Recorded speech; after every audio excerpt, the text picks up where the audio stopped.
Welcome, family. Which country to date this year, 2025, has the largest humanitarian crisis?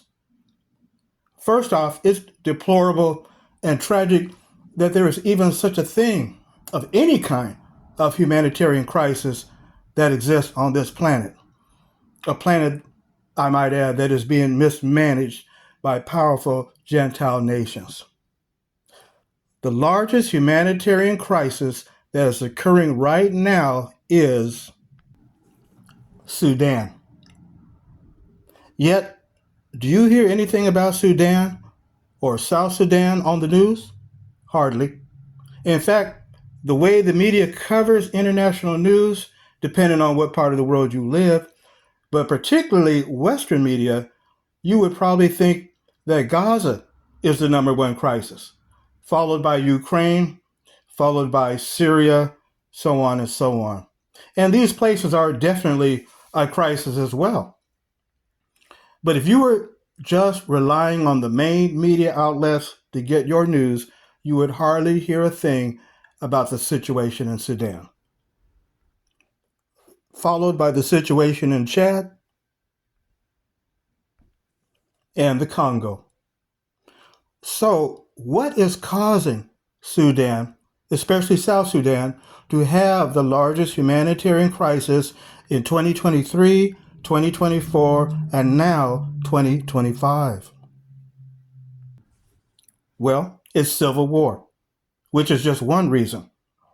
It has displaced 5 million Sudanese people, and 30.4 million Sudanese people right now require humanitarian aid. That's about 63% of the population who are still in the country. Now, in South Sudan, there are 4.3 million who have been displaced and 9.3 million who require immediate humanitarian aid. And also, there is severe flooding.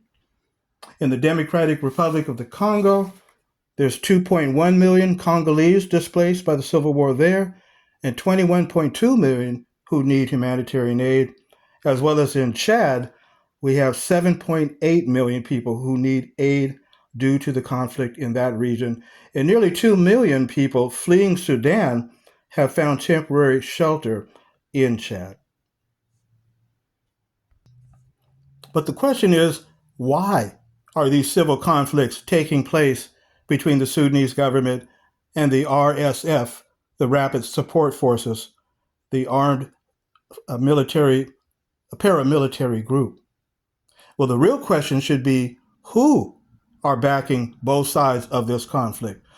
There are several foreign major players or backers involved in this proxy conflict.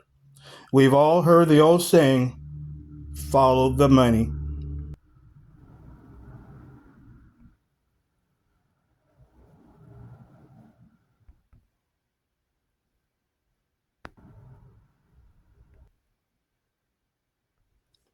So again, if you follow the money, you'll be able to find out who are the major players, the major backers that are causing this proxy conflict. So now, what are the resources that Sudan and South Sudan are rich in?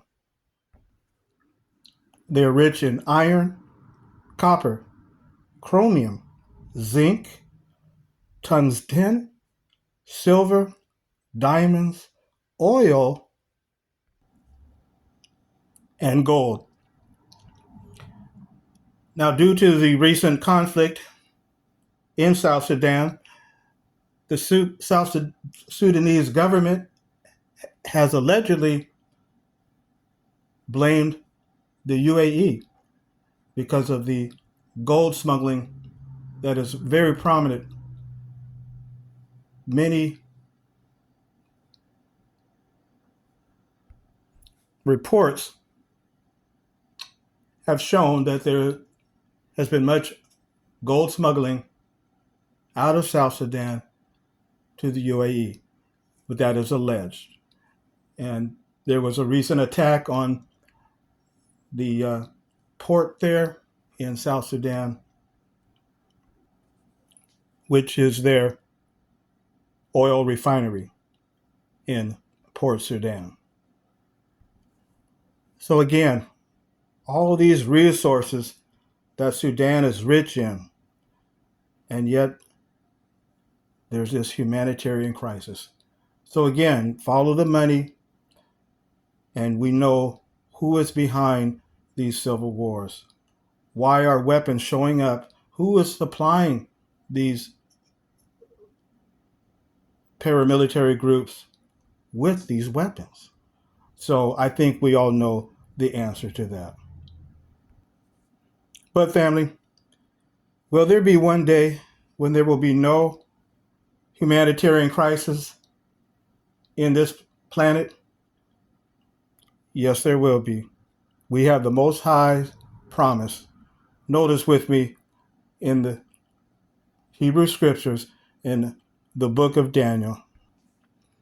Yes, one day soon, Sudan, once part of the famed kingdom of Cush, will no longer experience a humanitarian crisis, nor any other country, when the Most High's kingdom under Yeshua will usher in worldwide peace. Notice Daniel chapter 2, verse 44. Notice what it says. And in the days of those kings, the God of heaven will set up a kingdom that will never be brought to ruin, and the kingdom itself will not be passed on to any other people. It will crush and put an end to all these kingdoms, and it itself will stand to times indefinite. Yes, family, the Most High promised that he would set up a kingdom in the last days under the rulership of Yeshua, and will bring an end and crush all these kingdoms, all these Gentile nations that are mismanaging the earth and causing this destruction. And this is the same kingdom that Yeshua spoke about during his lifetime. Yes, Yeshua mentioned that this would be a sign in the last days of his presence, that this message of his kingdom would be spread throughout the earth. Notice what Yeshua said in Matthew chapter 24, verse 14. And this good news of the kingdom will be preached in all the inhabited earth for a witness to all the nations, and then the end will come. Yes, family, Yeshua's kingdom, the good news of the kingdom, is the assignment that the Most High has given his people to spread this message far and wide, to give people hope, and give the Sudanese people, the people in the Congo, the people in Chad, and every other place where there's a humanitarian crisis going on, to give them hope that there's going to be a time when there will be true peace and prosperity on the earth, and that will be under Yeshua's kingdom that the Most High has assigned him. The Gentile times will have ended, and these Gentile nations will be gone. So, family, thank you for letting me share this with you today. And until next time, y'all be safe.